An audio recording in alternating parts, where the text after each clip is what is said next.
Hi everyone, we are back. I'm Nenesso, and today I'm going to have a one-to-one chat with Danny Searle in Brisbane, Australia. And what we're going to talk about today is a video series that Danny has released that's really resonated and hit home with me, and I think it's going to for all of you as well. So subscribe to my channel because I got lots more interviews coming up with some potent and powerful messages in them, just like this one. So without any further ado, I'm going to introduce Danny Searle, and we're going to get right into our chat, our one-to-one. But check out the mechanics of ascension, because this is basically everything from DNA to Z. So without further ado, here is Nenesso and Danny Searle one-to-one.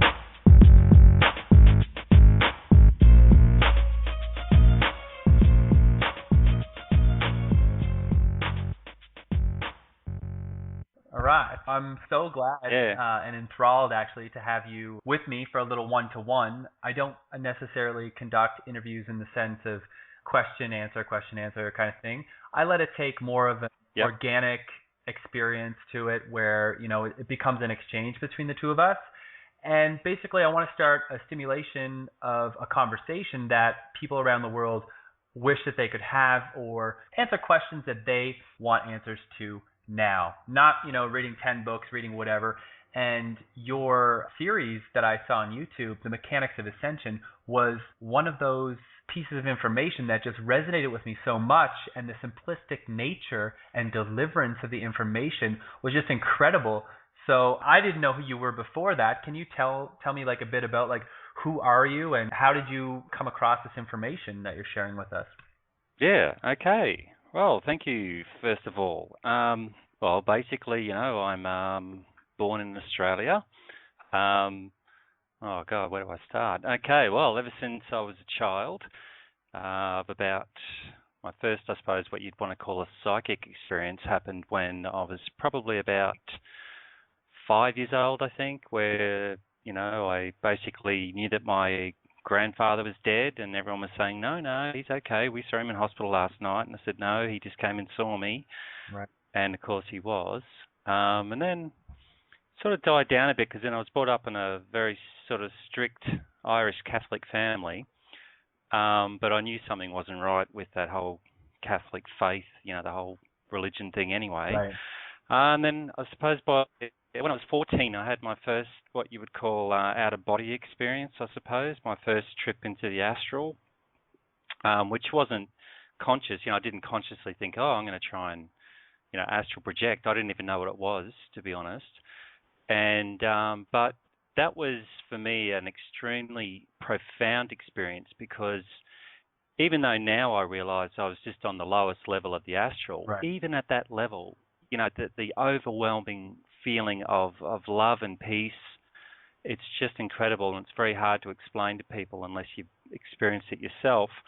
And to give you an idea, and I can be quite honest with you, when I came out of that experience, I literally started like bawling my eyes out when I realized I was back on Earth in the third plane, and I thought, oh my God, I don't want to be here. Right. You know I want to go mean? back. Give me the ticket. It's got to be a return. I got to go. Yeah, exactly.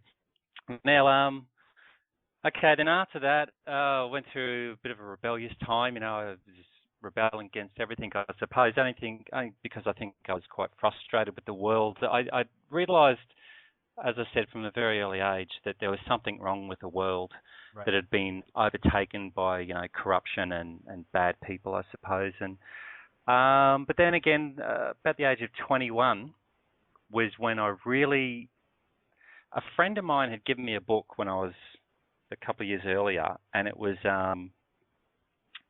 A Soul's Journey by Michael Newton. Okay, yeah, I've heard. Dr. I've heard of that book. I haven't read it, Yeah. but I have heard that it's had profound effects on certain individuals. Well, it did. For me, it was a game changer. You know, suddenly it answered all those questions I had, and it certainly put to bed everything about, you know, religion and stuff like that I knew that wasn't telling the whole truth. And so for me, that was a game changer, and it literally turned on something inside me. Something switched, and it was not long after that I had my first, what I'd call true, I suppose, spiritual experience. And I was asleep one night. I was suddenly woken at and I can tell you exactly at 3:33, there was this brilliant bright light at the end of my bed, and then suddenly it turned into a face and then into a body, and there was a man standing there. I wasn't afraid of him, of course. I just felt overwhelming love and peace from him. And he just smiled and he put his hand out and said, "Come on, it's time to go to work." Yeah. And with that, I felt like I was sitting up in bed, but I was actually coming out of my body. So then that was my guide, my main spirit guide. And then for, I don't know, a series of probably 2.5 years, on a very regular basis, he would come and take me, and basically we would explore, and he would teach me every single sort of what do you call it, layer, dimension, right. of the spirit plane. Yeah.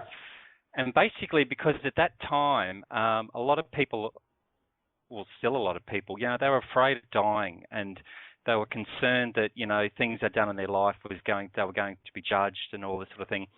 So really, that part of my life then was to educate people about what happens when you die, and you don't need to fear it. You don't need to. I mean, technically, that's where we're from. That's home. Yeah, that's a lot of people that I talk to on that regard. They say, well, we don't know what's out there. We don't know what's after this. Or, our brain, just melts away in the earth, and we become one with the earth again as carbon breakdown, whatever. But it sort of flips the paradigm where we have now learned that we are not so much humans having spiritual experience. We're actually spiritual beings that are down human. That's right. So we've come down to this density, and it's kind of like I describe it. And I have, funny enough, I have a real similar story to you, in the sense of how we became awoken and just started following the path. Mm-hmm. And I'm getting what I'm getting now is a vision of a diver coming off a diving board and going into the water in the pool. And now the pool would be the 3D Earth realm, the organic nature of Earth, and this third dimension, and the lower dimensions for that matter. And so when you dive in, you come up there from your allness of where you are. You can see everything. You have that higher mind perspective because you are the oversoul. But when you take that dive and you go off that board and you go down, you just go right into the water, which is where we're at. But the birthing process, which is such an organic spiritual experience, and what we're all experiencing now, and this 2012 moving forward, is when you come back up to the surface and you take that breath, it's like your first breath again. And it's just an incredible understanding that really does take paramount in your life. Like you said, it puts to bed other things in other ways. Some people can stay in a state of fear or despair because they feel helpless.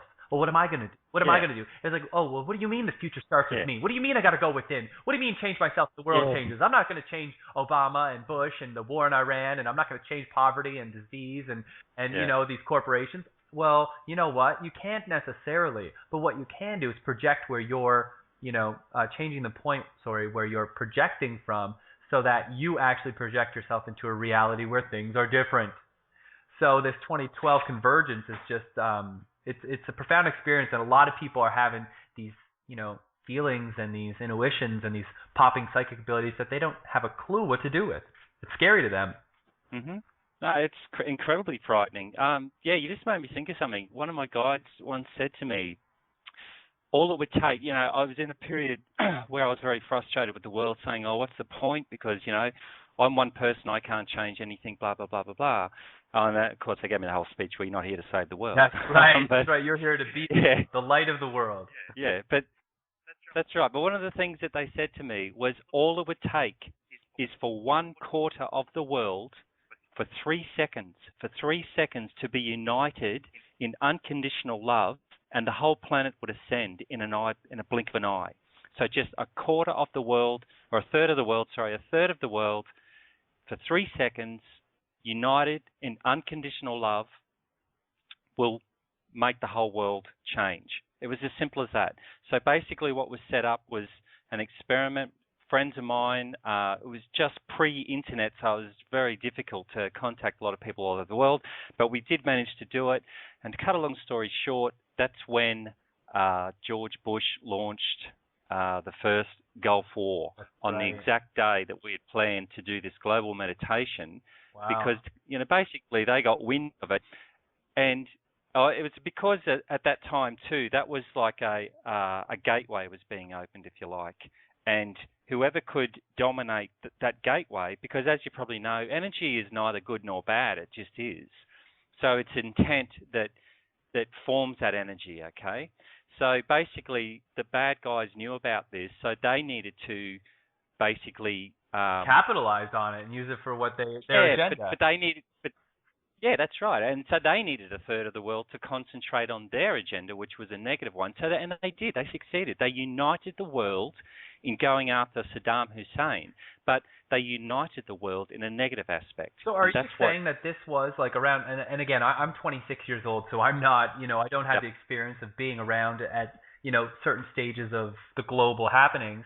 But are you saying that you were one of the formulators and one of the organizers of this mass meditation that was actually going to be a huge movement with a huge populace of the earth? Yes, absolutely. That's incredible. And so you were going to take advantage of this vortex or this portal that was opening. How did you even come to know about that? And did you see it coming that they were going to retaliate with this? Did you anticipate that?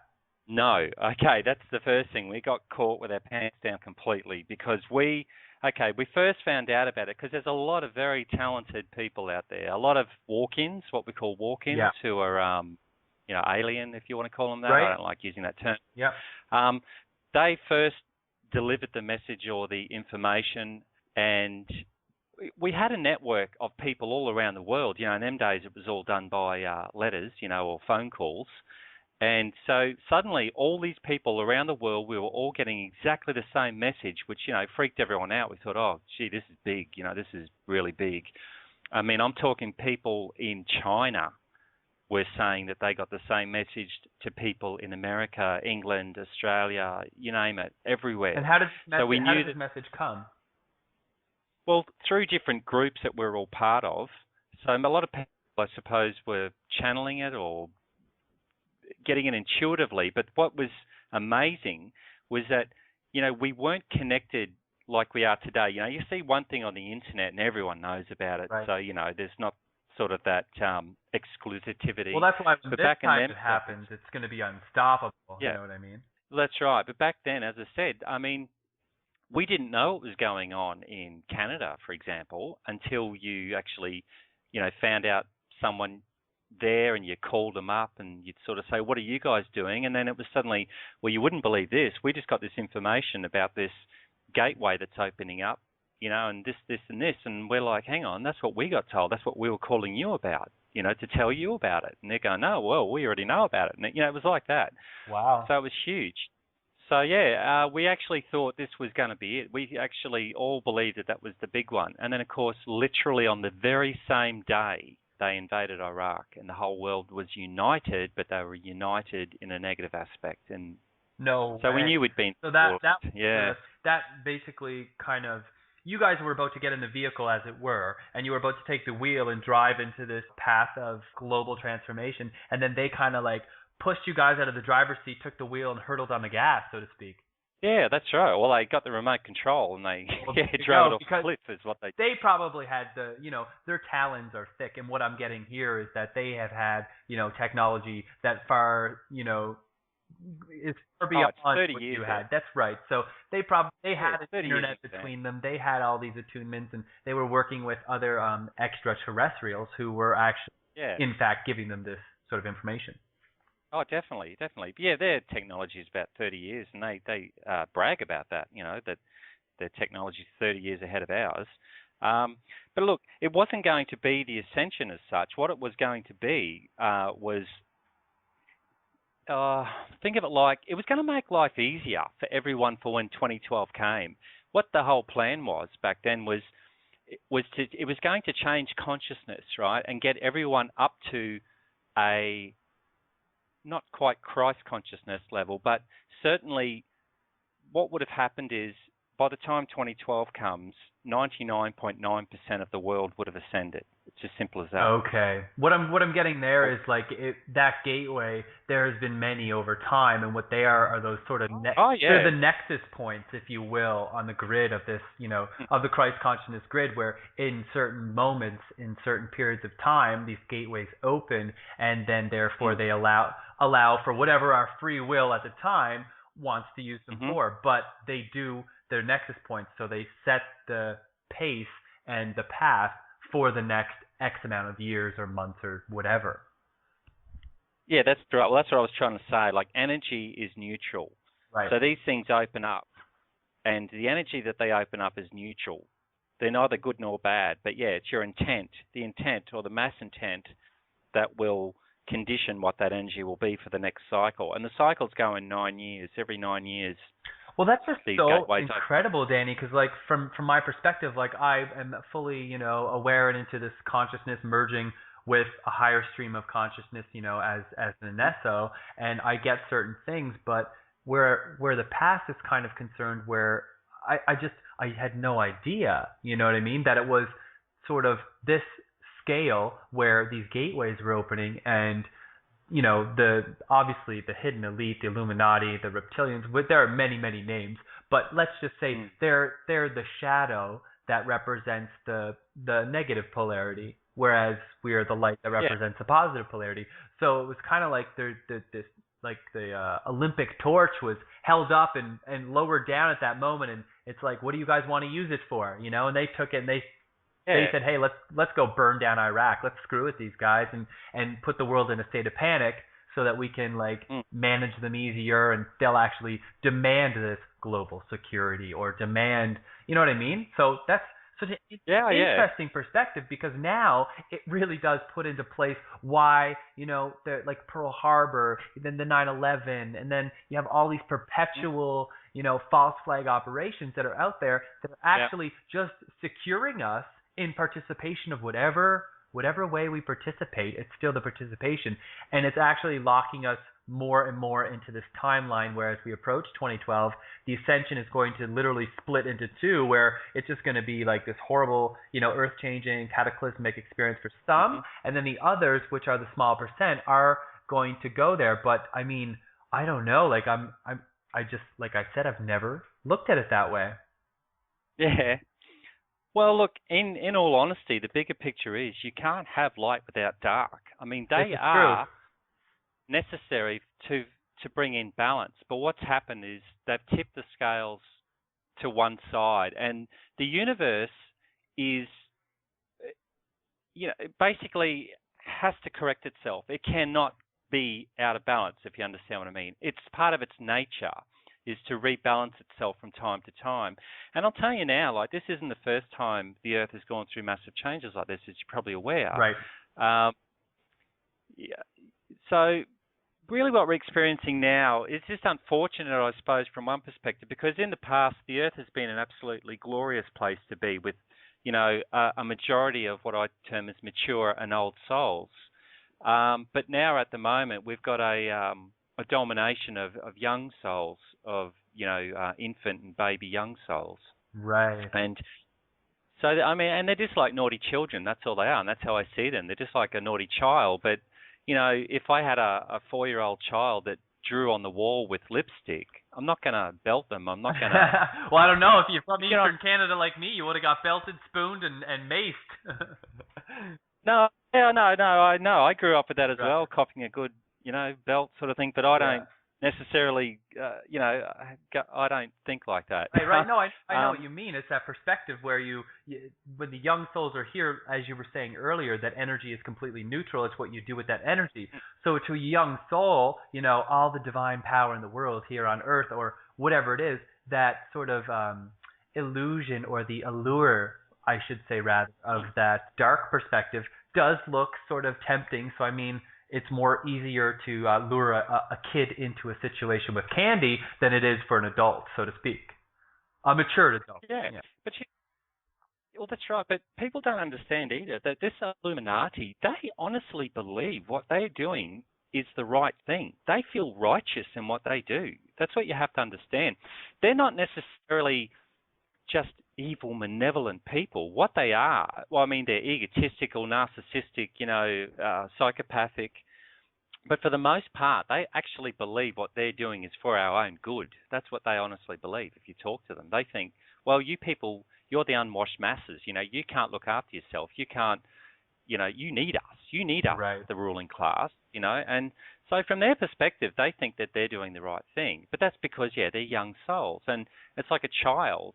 A child thinks that they're doing nothing wrong by drawing all over a wall, To them, that's art, that's beautiful. Right. Well, to them also, it seems as though they're being taken advantage of by, other, let's say other beings or, let's say extraterrestrial who come in and see that and then therefore take advantage. So, they get the kids in the playground to group together and all of a sudden you have this child army, whatever you want to call it. Oh, yeah, Lord of the Flies. Oh, there you go. That one, you see, there's something I've read. Yeah, exactly. And you're right. They have been influenced by, I suppose, a dark force for a very, very, very long time. And I mean, how you break that? Well, it's simple how you break that. I know how to break that. I mean, I've come into contact with these negative. I mean, people call them reptilians, whatever. To me, they're an interdimensional being, right? That a very dark sort of energy. I've had experiences with those myself. I know, but the simplest thing, all you have to do is project love and light at them. Yeah. If you do that, they literally run away screaming. They cannot handle a high love frequency. They absolutely go nuts. It's like throwing acid on them, That's true. And it's so true. Yeah. And they can't, Danny, the one thing that people, and I try to share this, especially with my friends and family, because, the ones that are closest to you genetically and in your life, you really want the best for them as well on all levels. So when I try to explain this to them and they're facing that situation, and I myself going through my process, sort of a similar thing, let's say one of these dark entities are there and they're in front of you and you do project that love, whatever it is, if it is from the mind perspective, and in the mind there's a full spectrum array, almost like a replication of all the other dimensions, a replication but not true. So you might think, well, I'm sending you love, like why aren't you going? And they're like, it's not going to help you. You are helpless to us and our power. So then therefore what is happening is you're actually in the mind aspect of it, which is part of their little creation, and you can't project it because you're not claiming your power. So when you claim your power, you don't even have to say, I love you unconditionally. If you claim your power, that vibration is the acid in their face. So you don't even need to say anything. You don't need to do anything. If you just know divinely within you who you are as what you are, and you just say, that's me, and you be it, then that emanates to them, and they scatter. It's true. I've had that experience myself. Oh, that's right. And that's actually what I meant. Yeah, I don't physically mean you say, but send love and light. I'm glad we clarified that. Yeah, it's your being. It's your frequency. Yeah, some people do that where they live in the mind, so they say, oh, but I do unconditionally love you, Jill. I do unconditionally love you. And it's like, we need to really live the concept of unconditional love. Unconditional is nothing other than without condition. If you think of a condition, or one comes in your mind, and they always will, that's the divinity of the mind, the paradox of the mind, you automatically have that. So when you live in the mind, automatically you think, well, I don't have conditions on this love. I just don't want you to cheat on me. I just don't want you to, do so-and-so. I want you to assist me, and don't hurt me. Oh, that's a big one. Don't hurt me. So all of a sudden, that's what I was going to say. Yeah, we have those conditions, and it's like, people, you have to really listen to the words you say, because those are what sews you to reality or pins you to the cross, so to speak. It's just, it's incredible. Yeah, well, when people say, and they're in a relationship and they say, I love you, what they're really saying is, I'm afraid. I'm afraid of losing you. I'm afraid, you're going to cheat on me. I'm afraid I'm not going to live up to your expectations. I'm afraid.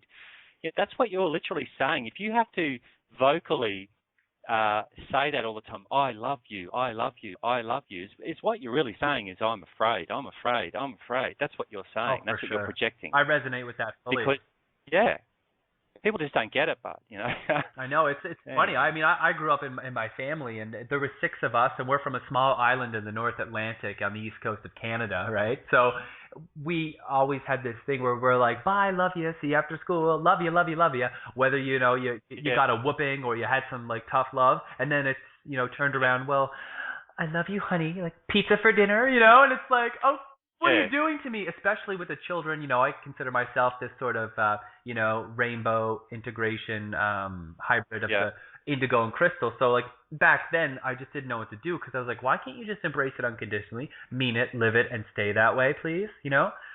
Whereas now it's kind of like, love you, see you after school. It really took on just a verbal meaning. It was just a verbal definition. But now, like the love now, it's like I walk down the street and I look at someone and I, can look at them and say, wow, I love that person unconditionally, regardless. And now that I do, only recently actually, over this application, I'm talking the application of it. Knowing it is one thing. Programming it as a belief and living it as your life is another. So when I actually look at these people now, I'm just blown away by the fact that, like, wow. And I say this for everyone listening and everyone out there because it is beyond what you're living right now. Because it's almost like it takes over you and it's like, wow, I thought I unconditionally loved before. And that's the definition completely. I thought I loved.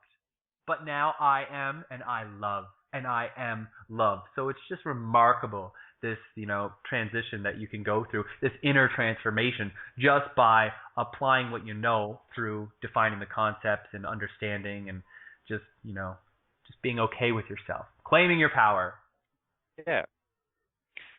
And that's sort of what you were saying a minute ago was what I think is that a lot of people that are, I suppose, studying or, getting into this either new age, I don't like using that term. I don't either, but guess what? That's sort of that mind perspective of the people with like lighting the essence candles and the soaps and the organic cotton and the crystals. And by all means, you're doing great work, people, and you are healing people and you are, bearing light, but you're not grounding it. When you ground it, that's when you claim your power. No, and that's what I was going to say. A lot of these people are what I term as intellectual spiritual people, right? Perfect. Intellectually, they get it. There you go. Yeah, they get it intellectually, but they don't get it in a being.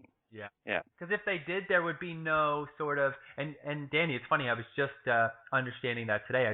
I'm doing yoga, and I'm out there with people of like mind, but when you transcend the mind, like I have and I'm going through, you start to be like, oh man, like, at some points, my earlier stages, months and months ago, I would be like, well, I wish I could be shallow. Like, I just wish I could interact with you on this level. But I actually, now I see the point with where they project themselves. And if they're not projecting themselves from that pure oneness aspect of the light and claiming of their power, then I see it. So therefore, automatically, it's kind of like looking at a bad investment or a potentially bad relationship and saying, well, I'm not getting involved.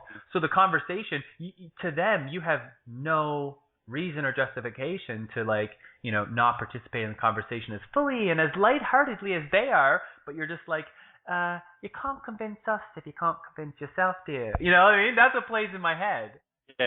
Yeah. But that's a perfect way to put it, intellectually spiritual. So now that we're kind of delving a little deeper into your roots, which I love, by the way, because again, the resonance is all over the place with my life. Mm-hmm. What is it? Because again, the mechanics of ascension is something that has been, pretty profound to me. And as soon as I heard the conviction in your voice, the vibration in your voice, it was something that I did learn vibrationally. I'll put that out there, which is a new way of learning here that we're all working with. What was your inspiration to put that out there, and where did you get that information? Because that is like everything I say that when I tell people about it, it's everything from DNA to Z. It's incredible. Okay. The whole video series, I suppose, is a culmination of probably 5 years of dealing with my guides, I suppose, also doing research as well, because quite often, see, one of the things with your spirit guides, right, they do not give you every answer that you ask. What they will do is they'll point you to somewhere for you to find it out yourself. And I'll just quickly digress, because often to get this point across, okay, if I say to you right now, what is 25? 1/4. Okay, to you it's 1/4. To me it's 5 times 5. The point is, I gave you the answer to an equation. The question was, what is 5 times 5? The answer is 25. But me just giving you the answer without you knowing the question, the answer is meaningless. Right. Do you understand? Right, especially if you're not coming from that pure heart of asking the question to begin with. Well, you have to formulate the question in order to understand the answer. And that's why your guides, like with me at least, they don't just give me the answer. They don't just say, oh, here it is. No, what they'll do is they'll put me on a course or in a direction, or they'll feed me a little tidbit or something like that. And it's up to me then to go out and understand it, to process it, and eventually I'll come to a conclusion, and then I'll sit down with them again and they'll say, yeah, that's right. And also, that's the other thing I meant to say too. When I'm talking about speaking with my guides and things, I literally sit opposite them on the sofa or at the table. I'm not channeling. In your kitchen. It's not an astral version of your kitchen or an etheric version. Those are basically the only experiences I've had, and other may be similar. But this is like they come down 3D. You basically put the tea on because they're sitting at your table. Yeah, well, they come into the third dimension. They can't stay for very long because it's very difficult for them to do it. But yeah, literally. But mind you, they can only do it if I raise my vibration to a very high level, I suppose, as far as humans are concerned, because I've sort of got to meet them halfway. And that's why everyone says to me, oh, how can I meet my guides? So I say, well, the first thing you've got to do is meet them halfway, meet them on their level. Help them. They can't descend all the way down to the third dimension, to the absolute bottom. You have to sort of meet them halfway, and then through you, they actually connect to the earth, if you understand. They connect to the third dimension. You become the conduit between their spirit realm and the earth plane. You become a conduit, and that's the only way that they can do it. Anyway, I'm sort of digressing. Getting back to the cool. Video. It's like a grounding aspect. A lot of people will understand that and resonate. It is. That's exactly. It's an earth, like an earth wire. People's houses have an earth wire. Yeah. So if the house gets struck by a lightning bolt, it just travels the electricity into the earth, but it grounds it. And that's exactly what your guides need. For them to come to the third dimension, they need a grounding or an earth wire, and you become the earth wire. But for you to be able to conjoin with them or to be the nexus between the earth and you have to raise your vibration to a certain level, right. Not as high as them, but certainly to a higher level than normal, for them to be even able to plug into. Well, it's funny you say that. I completely, again, the resonance is it's hilarious, as I say, because a couple of years ago when I was on my quest and path, and so many things were happening, and I was seeing all of these channels open up around the world, and these people coming forward with these, incredible stories of communicating with their guides and taking aboard light ships and just having this communication with higher consciousness and beings. So I looked up at the sky, in the living room basically of my apartment, and I looked up and I cursed them out, and I just said, look, I'm like, I have so much, goodwill here. I have the intent. I have the ability. I'm ready to move forward. I'm ready to make some disclosure and put some light on this issue and take this and deliver it, which I can, to many people. Why are you taking the guy who's drunk behind the drugstore or, the guy in the alleyway on the way home in Puerto Rico? Like, why don't you work with me here? I'm like, why can't I have that communication? I went to bed that night, Danny, and my roommate had slept out. Again, the synchronicities usually follow these events. And what happened was I was in my bed, and this was one of my first profound experiences, and it really, really changed things for me. I woke up, and I heard, it was as if a tuning fork was just resonating through my body. So I heard this, wong, and then I was paralyzed. And as I'm paralyzed, I look over and see my phone next to me, and I'm just like, oh my God, I got to get my phone. I got to call 911. I need help. Someone's going to something's happening here, right? So, and I heard that tone still go through me. I was paralyzed. And then all of a sudden, then I heard telepathically, Daniel, we have messages for you. And I was like, no, you don't. No, you don't. Get out of here. I was like, don't you dare. I'm like, I'm mortified. I'm so scared. And so after I did that and that reaction, that fear-based dense reaction occurred, I actually, instead of hearing them, because they continued to talk, and this was, again, in retrospect, it was a profound experience, because it showed me something. I got the answer, so to speak. Mm-hmm. And so as I'm communicating back with them, after, I have the initial, okay, I'm cool with this now, don't go anywhere, guys. But right from the time that they started, Daniel, we have messages for you. No, you don't fear. They kept talking. And as they kept talking, it was literally exactly like as if I was tuning into 99.5 radio station FM. And it literally was kind of going off the dial. So I heard static, and they were coming in and out, in and out. And because they were coming in and out, and I heard the message, and I'm like, oh, this kind of, wait a minute, maybe they are here to be of assistance and for my highest good. So I started to be like, no, guys, come back. Like, I want to listen. But that fear-based vibration was still there. So it kind of ended, and I fell asleep, and then I woke up, and I popped out of my body, and then that's when I met like the beings and one of my guides, and even my father who had passed on that let me know I was in good hands. So it really opened up the experience, but it was kind of like, well, this is why my child, I stress, why you can't have this communication, because even though you think you're ready, it's that, paradoxical mind that you're living in. You think you're ready, therefore you're not. I am ready, therefore I am. So it really changed things. And now that I'm raising my vibration, like you said, it's more easy that they can come through me, because the fact that they had to paralyze me and bring me to their tune or to their frequency showed me, it's like, yeah, we got to knock him out and bring him out to our vibe, because he really can't do this right now. We got to show him, Well, look, I've heard that version of the story 1,000 times, honestly. Yeah. Every person always says to me, I'm ready to see my guides, I'm ready to make contact. And then sure enough, their very first experience is they crap their pants and they shut everything down. All their chakras just shut. Yeah. They freak out. So that's why you don't contact, or your guides can't contact you. You're not ready. Yeah. And again, it comes back to that intellectually you're ready, but you're not spiritually ready. That's true. And for the highest evolution of your soul and your spiritual self, I mean, that is the way. But the fact that they did show you, hey, look, we're here. You're not alone.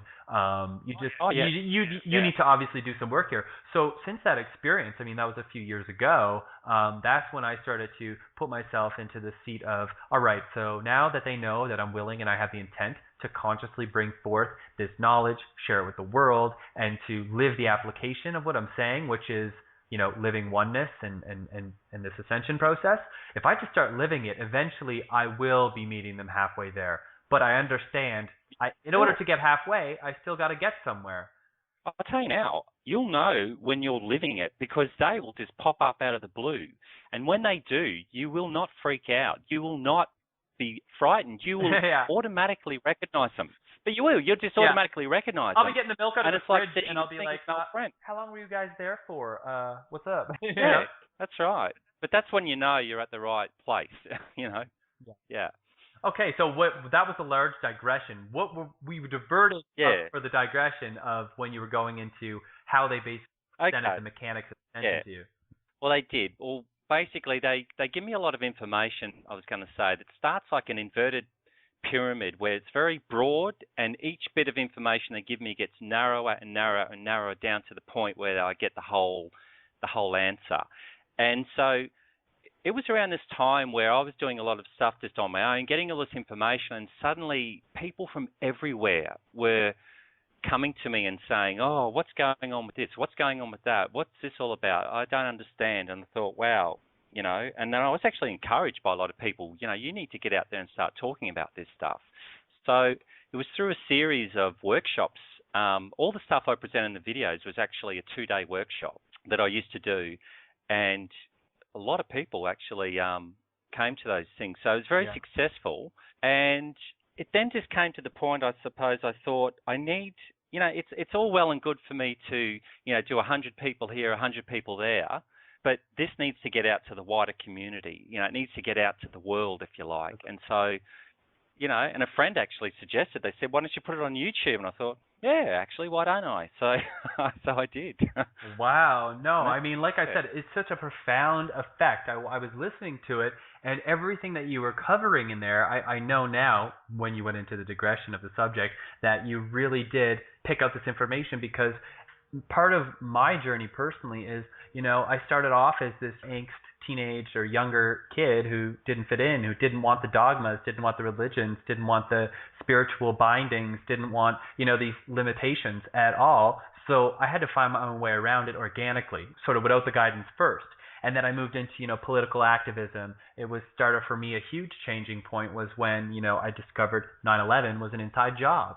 So then after that, it sort of went into this like political arena where I would be like, all right, let's go. Alex Jones, you're my boy. Let's kill the elite. Let's get rid of them. And then it kind of moved in from there to like this whole like, oh my God, aliens are actually controlling the elite. It's the reptilians, and the queen is a reptilian, and then David Icke and all of these other people. Yeah. And then I started getting into like, Greg Braden and David Wilcock, and I discovered Project Camelot and other things. And I was like, wow, there's more and more to it. Each time I went farther, there was something else to it. And I can say to everyone right now, once you get to a certain point, you just relax, because you're like, it's just going to keep going. You know what I mean? Until you flow your way to living oneness or have that ascension experience. So look at it as that. Don't think you're this mogul who's, I'm going to write a book on the issue or the subject, or I'm going to be the world's foremost authority in the area or subject. It's like, no, share and disseminate the information to others, and those others of like mind will receive it, and then from there we'll group together, and that's what it's about. Because once you remember your oneness and your totality, you just get together and you experience that with others, and you transform yourselves or transmute more of yourselves as conduits. And I was talking about the DNA aspect of it and the sciences and everything behind it. Like you can go so far down, and there are people who have written books, and I consider yourself especially to be one of those people who, did the work that the new children aren't having to do because they're coming in with the knowledge activated. But you guys, you were the ones who had to form the groups. You were the ones who had to write the books. You were the ones who had to do it in this slow, dense way so that it could happen that we were born right away. Because you did it. You put it up there in the consciousness grid, It's like Christ, what he did. It went up there. So now it's accessible by all of us, so it can happen more readily. Oh, well, I'm part of what we call the second wave. The first wave was actually like from my parents' era, starting from about the late 1930s up to the 1950s, 60s. That was the first wave of what we call light workers came through. So they all became the hippies of the 60s and things like that. Yeah. And they were the first. To me, they were the pioneers. I come in the second wave. My generation's known as the starseeds. So we came through then to the fantastic work the light workers did. We leveraged off of that and went to the next level.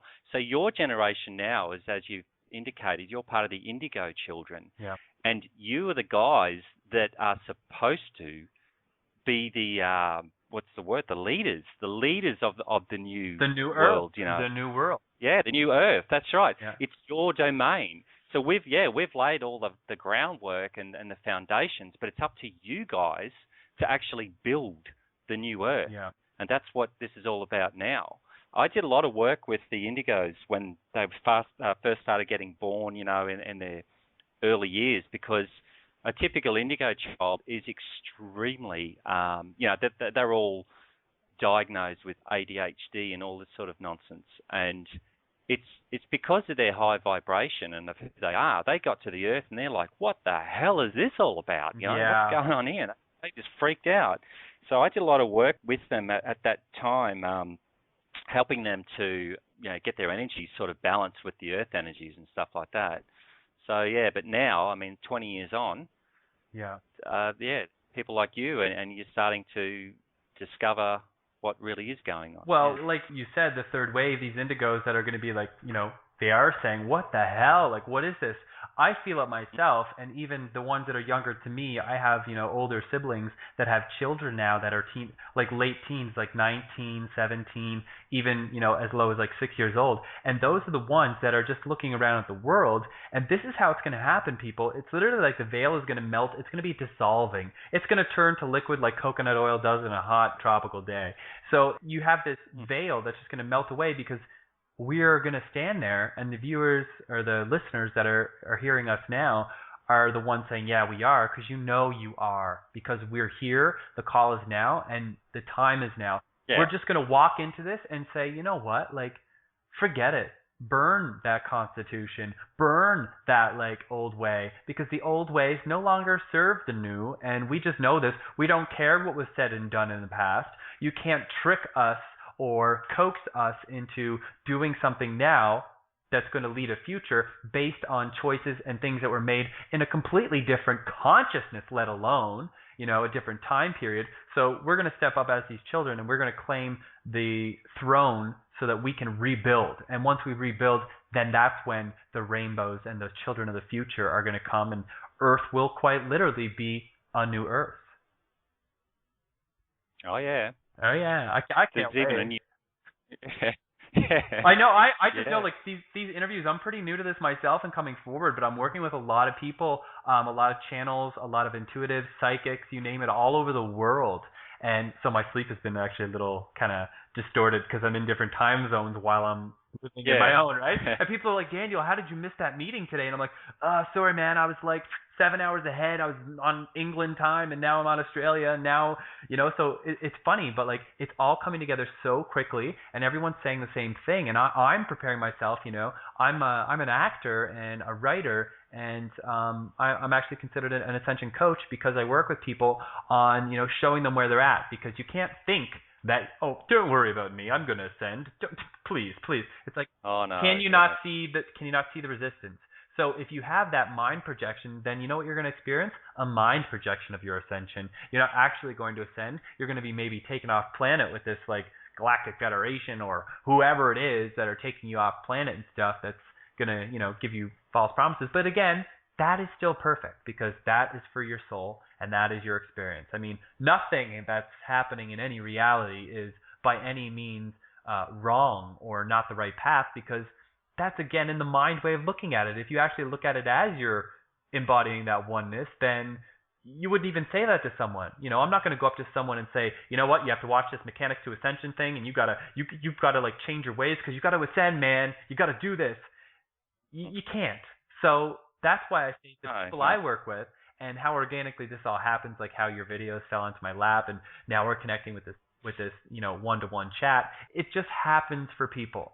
And if people don't put the intent out there and the will, like you went out there and you were like, something is not right with the world, and I'm not going to accept it anymore. I'm going to change myself enough so that I can actually make a difference. And that's the place you need to be in. You need to be in that position where you actually say, I'm going to consciously move forward and heal myself, first of all, and forgive myself for being this separate. And then I'm going to embrace myself and live it more and more and more and more. And that's the only way you're going to get there. It's not about judging other people and all of this stuff, again, that falls under the conditions. Unconditional love is looking at yourself and saying, no, that ain't right.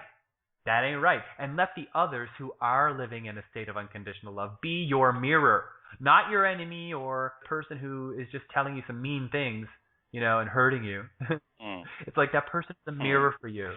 And actually, talking about not judging people, something you said earlier about, the drunk behind in the alley behind that's right, your building or whatever. I often say to people that, you got to be very careful about making judgment like that, because I know for a fact that very, very old souls incarnate on this planet purely for no karmic sort of gain for themselves whatsoever. They're beyond that. They don't need to come here anymore.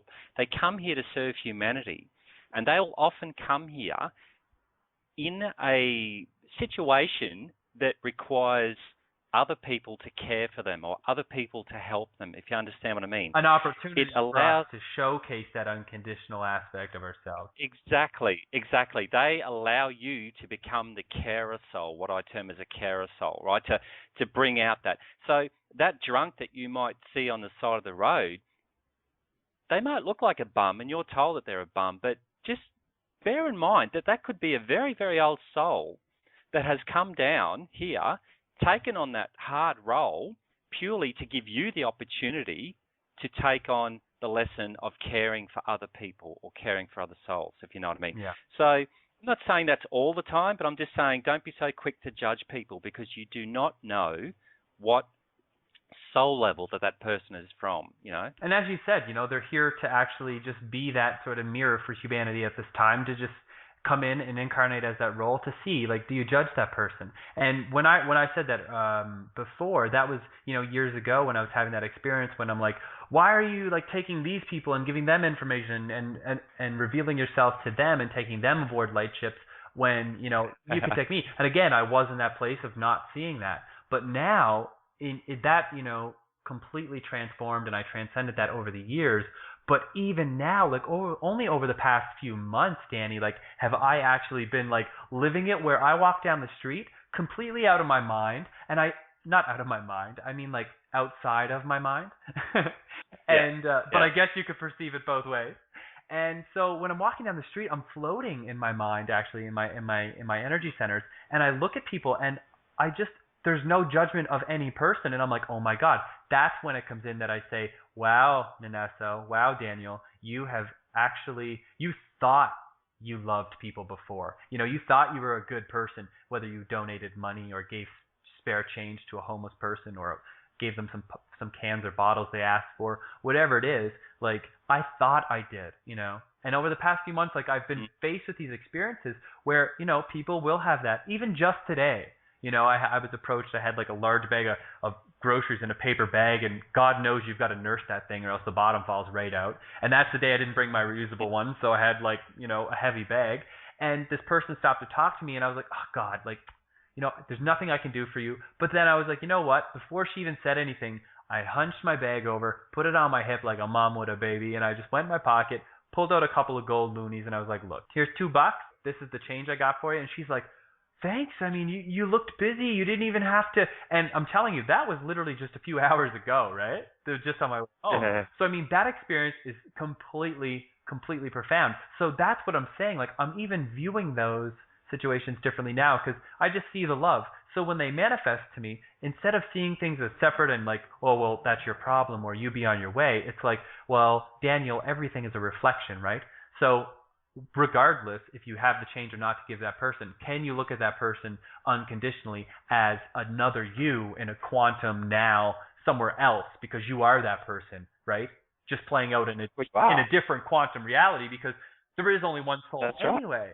So when you really look at people like that, and that's what it means when you look at someone, Buddha did it, Jesus did it, Krishna did it, everyone that looks into the eyes of another being, and when you see the love that they are, and they say it transforms them. You know, Buddha looked into the eyes of a murderer, and the murderer was, you know, he was a serial killer, and he's like, I'm gonna kill people, I'm gonna kill you, what are you gonna do about it? And the Buddha laughed and looked him in the eyes. And then the man just, you know, kind of like fell down and was like, oh my God, like, what am I doing? This isn't me. This isn't who I am. Yeah. It's like, forgive them for they do not know. They do not know who they are. Right.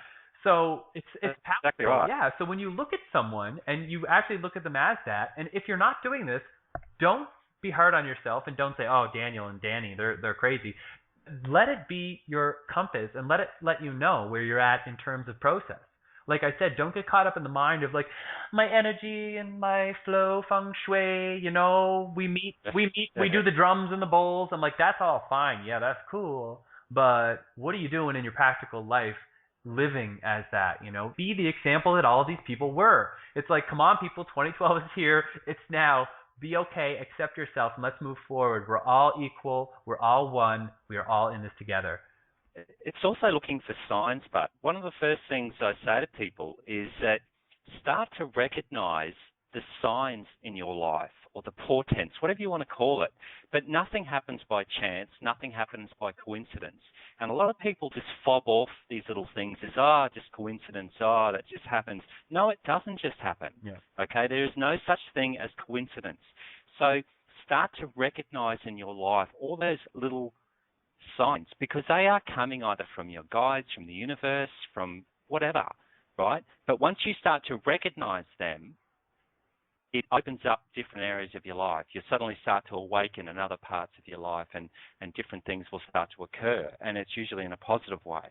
Yeah, well, I am definitely one for synchronicity, and as I work with my clients and even my friends and family, the amount of synchronicity and signs, as you say, that are around there are insane, to the point where some people, my friends or whoever it is around me, will be like, oh, Daniel, oh, look, it's a sign, you know, it's your number, it's whatever, and I'm like, come on, dude, like, just chill out, okay? A, yeah, it is a sign, but B, like, can you not see it from the point that I see it? For if you do, it'll then be a sign for you.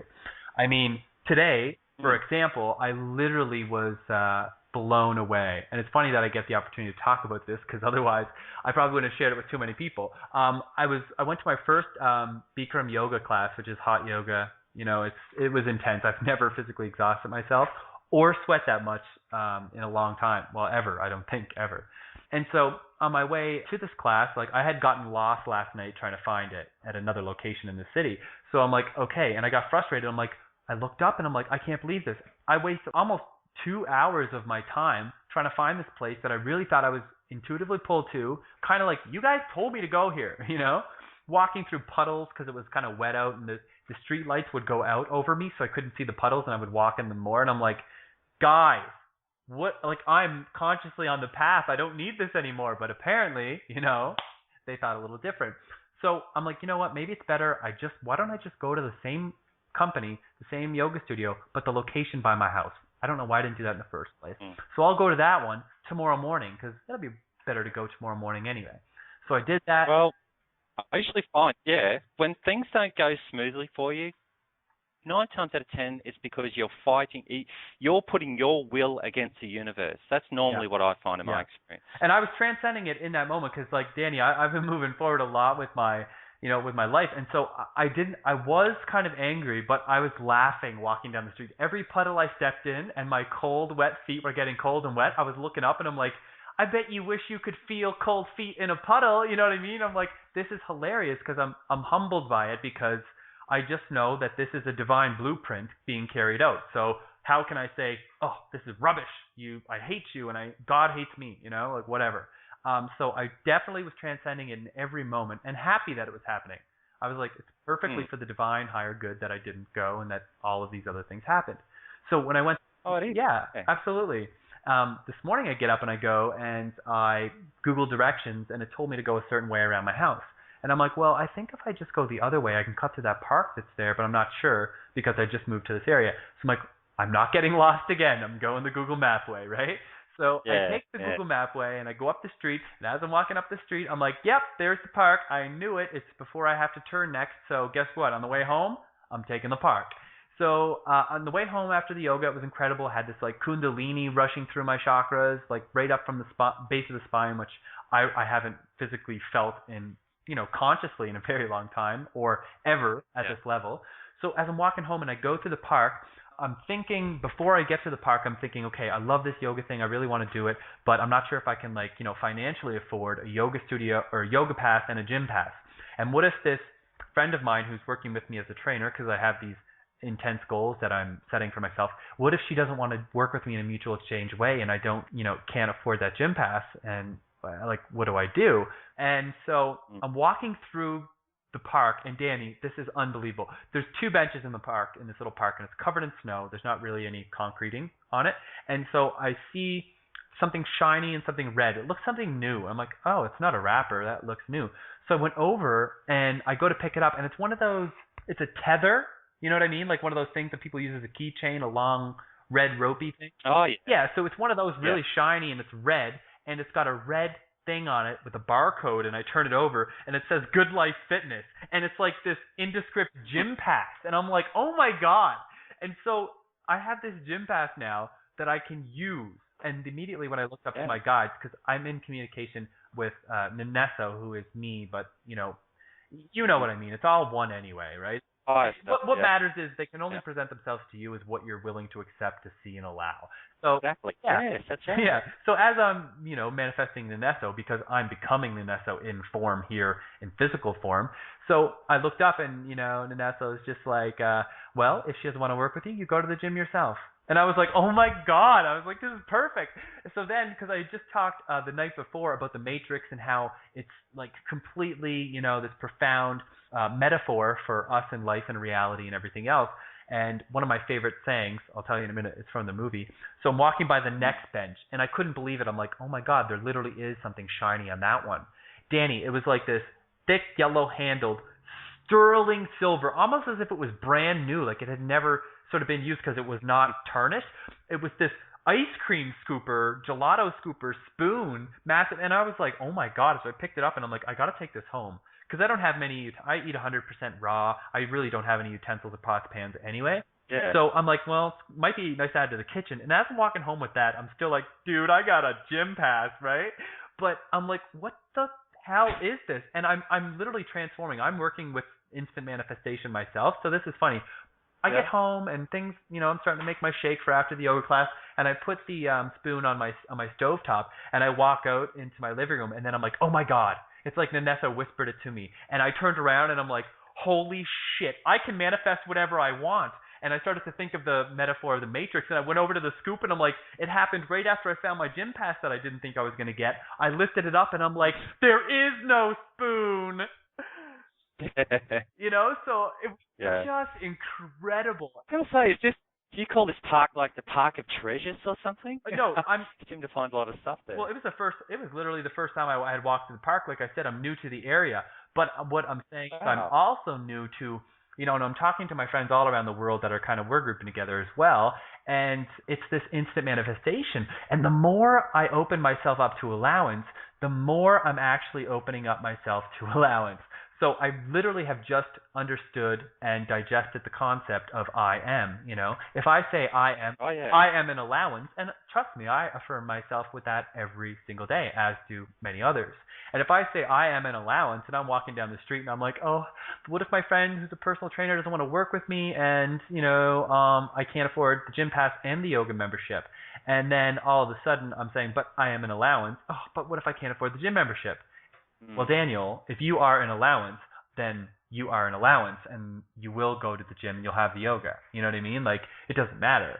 So this kind of proved to me that it's like, look, chill the hell out. You got your gym pass now. You got your yoga. There is no spoon. There is no limitation. So get on with the manifestations and manifest bigger things, because we've got bigger fish to fry, as it were. Exactly.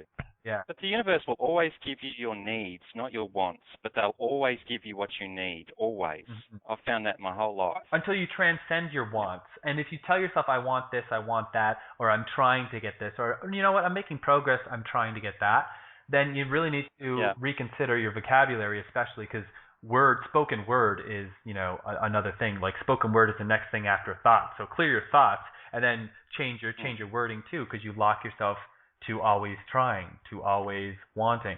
And so when you transcend that, that's why you really understand the concept, I am an allowance. I am going to the gym, and I am going to yoga. And then even if I don't have it yet, like I was thinking thoughts about how my body's going to be changed, and I'm thinking like, oh yeah, I'm going to be able to work out, I'm going to have this certain body type, and I envisioned what it was like, and I practiced what my friend in the UK has been telling me. Thank you for the gym pass. Thank you for the gym body. Thank you for, so I'm practicing those words as if I already have it, and I'm describing it, thank you for the plane ticket to go to England. Thank you for, the TV series that I'm going to land. Thank you for, all this stuff. And as far out there as it sounds, I don't care, because it's almost like I'm taking it on as a project, as an actor, and I'm actually legitimately feeling those feelings of having it. So the instant manifestation, like I said, is a walk in the park. Bam! Well, you're manifesting those things in the fourth dimension is what you're doing. Yeah. Everything you think, every thought you ever have becomes manifest in the fourth dimension. And when it's just a fleeting thought, it just dissolves, Yeah. But when you constantly focus on something, it will become manifest in the fourth dimension, and then eventually it will filter down into the third dimension. So it has to. Yep. Ask and ye shall receive. I'm probably going to have to run this in a few more parts, but I love the interview. Are you okay? I know we're almost approaching the hour. Are you okay with going forward a little more? Yeah, I can go a little bit longer. Okay, because I just really wanted to delve into the Mechanics of Ascension series. I wanted to get a little bit about what you're feeling is going to be happening with 2012, because a lot of people out there, especially that I'm communicating with, I'm a sensitive myself, you're obviously feeling it. So what is it that you can share with us about 2012, whether it's imminent or the end of the year, December 21st, and how does this relate to the Ascension? Because some people still don't know what the Ascension is. Can you shed a little light on that? Okay. Yeah. Firstly, the first thing I want to knock on the head right from the start is I hear on the mainstream media and people poking fun, saying, it's just another day in the calendar. It's just another, we've had all these doom and gloom predictions in the past where, on this date or that date. Well, the first thing is this is not an arbitrary date. Right. December 21, 2012 it's like a celestial event. okay, is what it is. It's where the center of the galaxy lines up, like everything lines up with the center of the galaxy. And it's part of a 26,000-year cycle. And we're reaching the end of that cycle on December 21, 2012. So this is not some arbitrary date just plucked out of thin air. And the ancient Maya knew that. That's why they finished the calendar at that point, because it's the finish of a major cycle.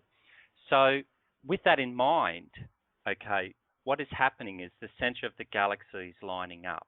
Now, as I talk about in the videos, I have no doubt in my mind that the center of the galaxy has already exploded. Yeah. Right, that there is a super galactic wave coming out toward us. Well, have you seen the pictures from NASA that they released? Sorry? There's like pictures from NASA now that they've actually released where if you look at the spiral, it kind of looks like a disk on its side, or a galaxy, and from the center of the galactic, the galactic core, upwards, heading up and heading down, it kind of looks like an hourglass, and it's this energy that extends 25,000 light years above the galaxy and 25,000 light years below, and like that's sort of, what they're saying. They never noticed it before. They couldn't notice it because it was on a different sort of energetic level. Now that we're discovering more energies where we can get different readings, and we're like, holy shit, where did that come from? Yeah.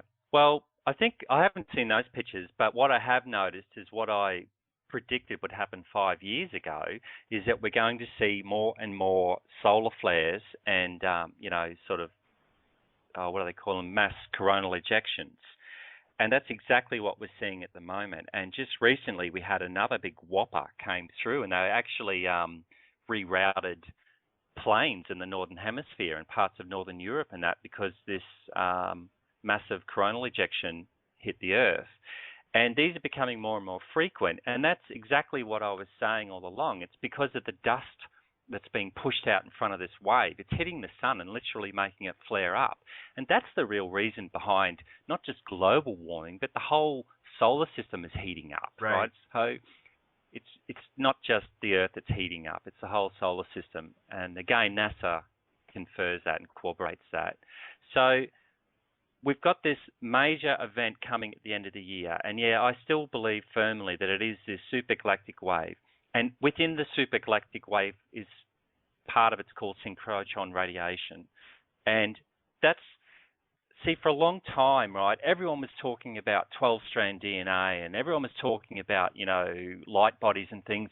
And I knew about that stuff, but I like to delve to the next level. I want to know what makes it tick. How are we going to get 12-strand DNA? It's one thing to say, oh, yeah, everyone's going to get 12-strand DNA and we're all going to ascend. I'm thinking, yeah, well, that's interesting, but how? Right. And this is what I was shown, that the synchrotron radiation literally has an effect on your DNA. It literally interacts with DNA. It's the light. It's the light that they talk about in prophecy, that spiritual people talk about all the time. This is the light that they're talking about, synchrotron radiation. And that is what I believe is going to be the trigger behind ascension. And now, what is ascension? The Earth is a living, breathing organism just like we are. And the Earth has its own consciousness just like we do. And the Earth is actually a much higher consciousness, because part of that consciousness or entity, whatever you want to call it, not so much a sacrifice, but they agreed to inhabit this planet, to give it life and to bear life and to carry that life. And that's what our Mother Earth has done for us. That's what the consciousness of this planet has done for all this time. And because she's done such a good job, by taking all that crap, basically, she's ready to rise to the next level of her spiritual evolution. So she's going up a notch. And that's what ascension is. It's going from one frequency to another frequency, always in an upward direction. And that's what we call ascension. So moving from one dimension to another. And it doesn't have to necessarily be one whole dimension to another. There's each dimension is split up into hundreds of subplanes, if you like, or sub-frequencies. That's right. So just like a radio dial. There's lots of different radios tuned in that one bandwidth. So the Earth is ready to ascend, and the Earth will ascend whether we go with her or not. I can tell you that. It's not conditional that we have to ascend with her. No, no, no. The Earth is going to ascend whether we do or not. So if we want to ascend, we have to raise our vibration to the same level that the Earth is rising to. And that's where the whole Schumann Resonance come in. I mean, this stuff is out there. It's plain and simple for people. You know, all the skeptics, I say to them, go and look up Schumann's Resonance. It started off at 7.83 hertz back in the 80s. Now, it's up to 19, or 16.9, sorry, hertz, you know, and it's rising. Right. Not enough hours in the day, so to speak. Sorry? Not enough hours in the day that we're saying nowadays, so to speak. Yeah. No, all time is speeding up because time only exists on the third dimension. It doesn't exist anywhere else. And time was implemented deliberately and I suppose I'm veering off again, but this is important. See, this is all part of a major experiment, a big experiment, right, by the group of souls that is the human group, right, which I call PathToAscension. PathToAscension is the group of souls that inhabit the planet Earth as humans, right? That soul group. And there are other soul groups, but the soul group that most humans are attached to is PathToAscension. And they made a decision a long, long, long time ago to do this experiment of isolating themselves from the source, which was unheard of. It's never been done before, right? It's like crazy talk. Yeah. And everyone at the time, that's like crazy stuff, man. What are you talking about? Yeah, well, let's see if we can isolate ourselves. Let's see if we can completely isolate ourselves and still find our way back to the source. Because if we can do that, you know, that's reaching a whole new level of understanding. And that's what it's all about. And don't forget, too, that we are all part of the source, which is trying to learn about itself. So it's always coming up with new and wonderful ideas about pushing itself, if you like, to the next level. And that's what this was all about. And I often explain that to people by saying that, imagine you were born in this beautiful house, mansion on a hill, you know, with every luxury you could think of. But at a very early age, you were taken 500 kilometers away and you were put into the forest and you were raised by natives, you know, right, native Indians or something, right? And your whole life, you knew that you didn't really belong to that tribe. Your whole life, you had these glimpsing memories or flashes of this beautiful house on a hill, but you couldn't quite remember it. You couldn't quite put your finger on it. And eventually, when you grew up, you left the village and you went on a journey of discovery. Cut a long story short, after 10 years of traveling around and experiencing things, in the distance you saw this house on the hill and you instantly recognize it and you begin to run toward it. And there, you know, at the door is your mother and father with their arms open, you know, saying, welcome home. Right? Perfect. That's exactly what we're experiencing now. Exactly. You found your way back there on your own. Nobody told you how to get there. Nobody gave you a roadmap. Nobody, you know, said this is how it's done. And that's the way that it was meant to be. That was the intention. That's right. That was the intention of the That's separation. right. Exactly. So, as of really 1998, really, the experiment was basically folding up. Oh, hang on, sorry, I've got another call. Sure. Sorry, we're talking about the Ascension. We can't take the call right now. Yeah. We're talking about like source, how it all began. We're having this deep conversation. Oh, hi, Mom. Yeah. Yeah, no, it's okay. Okay. Hang on, I'll just hang up. I'll call him back. Anyway, what was I saying? You were talking about finding your way home. Yeah, so basically that's where we're at. Where the whole experiment is ending now. We're all going home. It's time to go home. Unfortunately, but some people got so distracted and, you know, they forgot and they've sort of lost their ticket in the wash, you know, a little while ago. So they're the ones that, look, they're not going to be left behind. As I say, they will be taken somewhere else and given a very rapid learning curve, I suppose. Right. But for the rest of us, it's time to go home. That's what it is. Yeah, and I'm glad that you said that they'll be taken elsewhere and given this rapid curve of learning, because in essence, everything is perfect. There is contrast, people. There has to be, And we knew this. We knew that there would be the ones who would get distracted and not. It's kind of like, in James Bond where they say, here's your mission. Should you choose to accept it, That's right. Some of you may not make it. Some of you may not. And we're all like, no, I'm going to be the one. I will make it. So you take on this role and you take on this experience of separation with that sort of mentality. But, there are those, I guess, younger soul aspects, source aspects that are, caught up. But as I said before about contrast, where, you can't work with Photoshop. If you up the contrast completely in your photo on Photoshop or any of those sort of editing suites, it's like this white screen. It's a white image. There's no image. But when you start to lower the contrast and you find that perfect balance, you're like, wow, a beautiful picture. And that, people, is the big picture.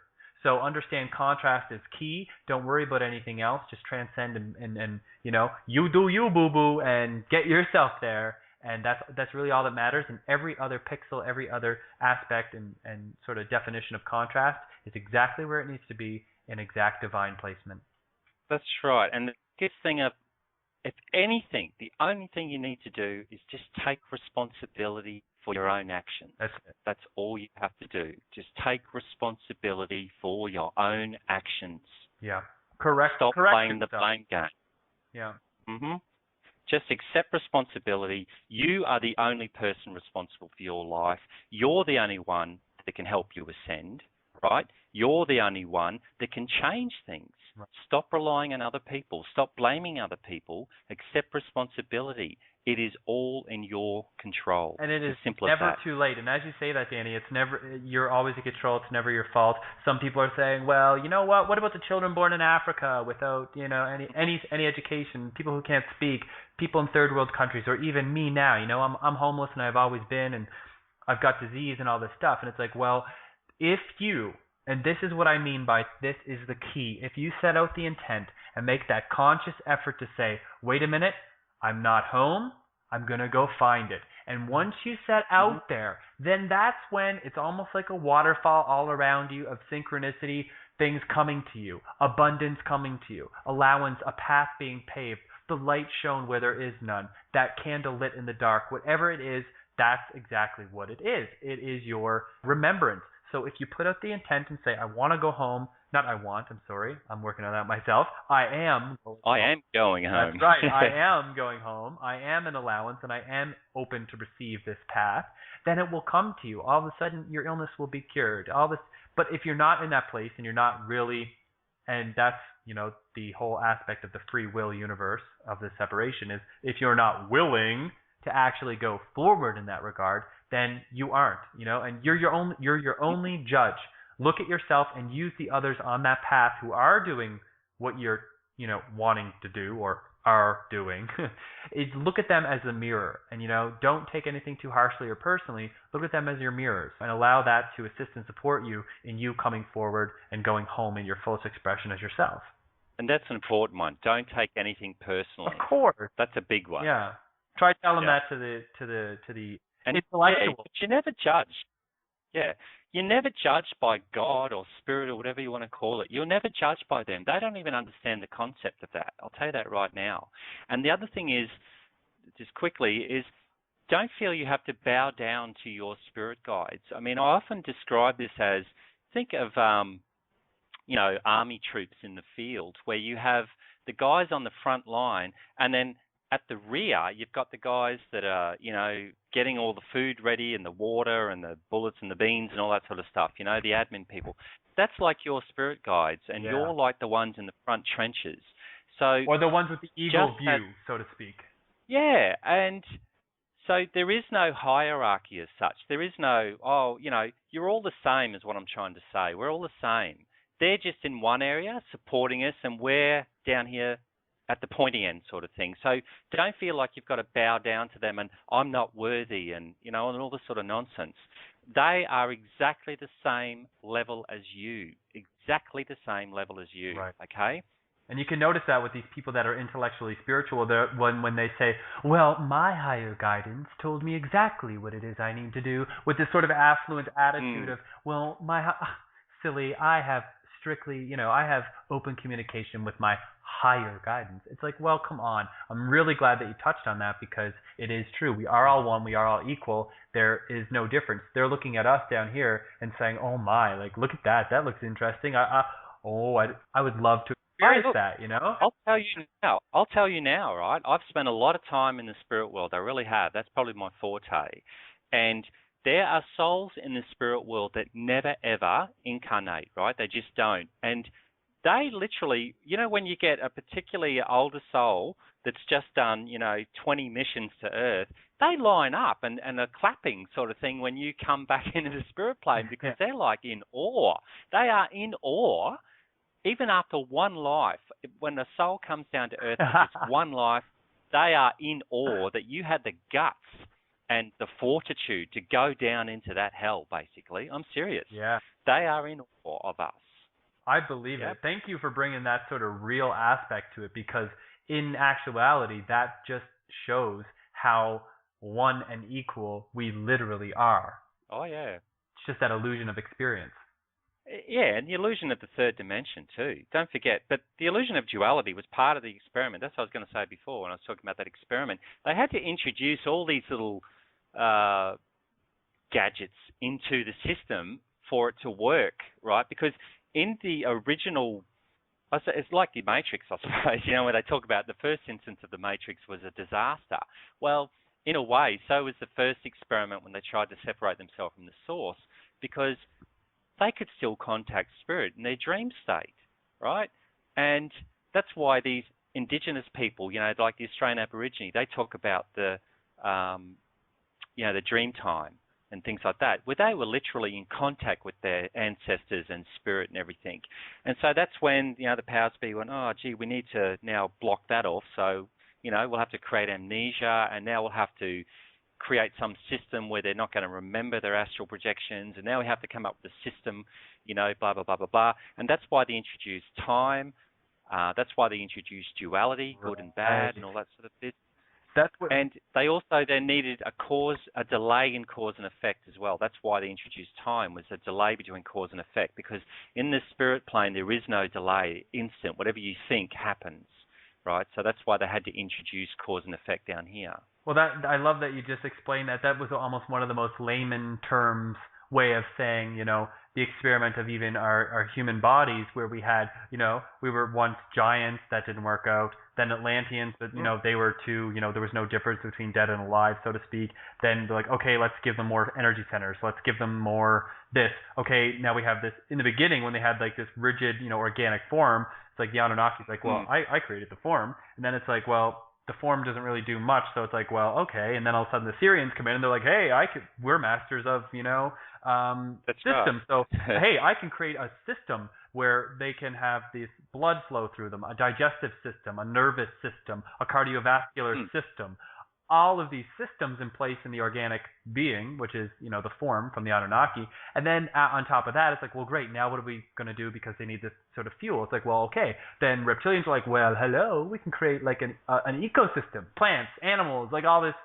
So that's when the bigger picture comes into play, where it's like, wow, everything was literally staged. And it's difficult, people. Let me tell you, peeps, it's difficult for you to compress and hide life.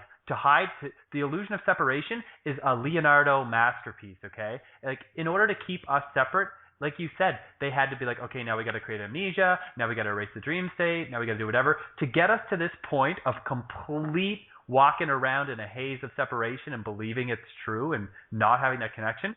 That's a difficult thing, and that is why those other beings that are one and equal to us in the other dimensions and on those other planes, when they see us, they're like, oh my God, could you imagine, Yeah. Oh, I know. Like people talk in gasping about the Palladians, and we've got a very long association with the Palladians, but the Palladians were the ones saying, you guys are crazy. You're going to do what? Okay, well, we'll support you. We'll help you. But to this day, they are literally, like I was saying before, they're in awe of what we've done. They're like, God, we're like the extreme sports of the spirit world. You know what I mean? These crazy guys that do base jumping off towers. That's how we're viewed in the rest of the galaxy, you know? Well, that's why, Danny, like when we are awakening, all of a sudden we rejoice and life becomes this joyride because we're like, whoa, we are literally masters of matter. When you do that, that is like being the champion of that extreme sport. It's like, dude, you can like paraglide, you can parasail, whatever it is. Think extreme, people. Have no limitations. Let your imagination guide you. But you can literally, just like in the other realms where we reside and where we are, blah, blah, blah, you literally can have instant manifestation here, but it's kind of like digging for gold. You literally you've got to get there and become masters of matter, which we all are anyway. We're just experiencing it now as, you know, an elongated linear time experience. And time is speeding up. And that's why more things are possible. More people are having that, you know, spontaneous connection. Where the light, the vision I get is kind of like this veil that's over this ball of light, and all of a sudden one little ray of light got through, and then another one, boom, boom, boom. And we've seen it in movies, people. You know what I'm talking about? Where like the light starts going, it's like a ghost crossing over. That's what's happening. Yeah. Well, that's because the Earth's vibration is rising. That's what's going on there. Well, I'm excited to move forward. And like I said, this has been an electric sort of connection. I love our conversation. We've been talking for well over an hour now, so we'll do the conclusion. But I mean, I just want to tell people that what sparked me to connect with you was your work on the mechanics of ascension. So if you want to see this, people, type it in YouTube, the mechanics of ascension. Danny, do you have like a website or a resource network that you recommend? I don't actually have a website at the moment, no. I used to, and then it was in the old days of GeoCities, and Yahoo went and bought them out and just shut everyone's websites down. Oh, that's so interesting. I used to actually have. Well, what I'll do is I'll leave this then in the interview, and maybe those out there that are grouping together, we're all getting together. Like I said, this is like a synergetic connection. It's kind of like those, not the Legos, but those connects, those little things. And they're just snapping together. Everyone I'm meeting, and it just appears like this is only my 5th interview, but like the connection is just becoming more electric than the last one. This has been, you know, my most exciting and my most resonant interview because we're getting to the mechanics of it all, as you would say. And it's great because you don't need to read books, people. Once you get to this point of knowing and bring that into manifestation through belief and ground it into form here physically, you don't need to read a book because you'll just know. You know what I mean? And the more in tune and the more aligned you are, the better off you'll be able to articulate it here. Because that's the only thing, right? People say, oh, I know, and I have all this, I've been to the spirit realms and whatever. But, you know, like you, Danny, you've had this sort of life where you've gone and you've transcribed and translated it over and over and over until you get to this point where you can give us the mechanics of ascension. And people have to understand too, that was my mission. This is my journey. I came here specifically for this reason. So don't try and emulate what I'm doing. All I would say to people is relax and allow. Yeah. That's it. Perfect. Well, this is amazing. It's been an amazing hour and a half, Danny. And like I said, I would love to connect with you further. So I'm sure that we'll be in contact again. Maybe have you back on as things progress and speed up out here in linear time. But it was a pure pleasure having you with me today for a one-to-one, and I'm very grateful that you decided to come on and share your information and your beingness with us. Yeah, great. Thanks. Look, it's been a real pleasure, and I'm happy to do it anytime. Perfect. Okay, we'll talk to you soon, Danny. Okay, thank you. Bye. Bye-bye.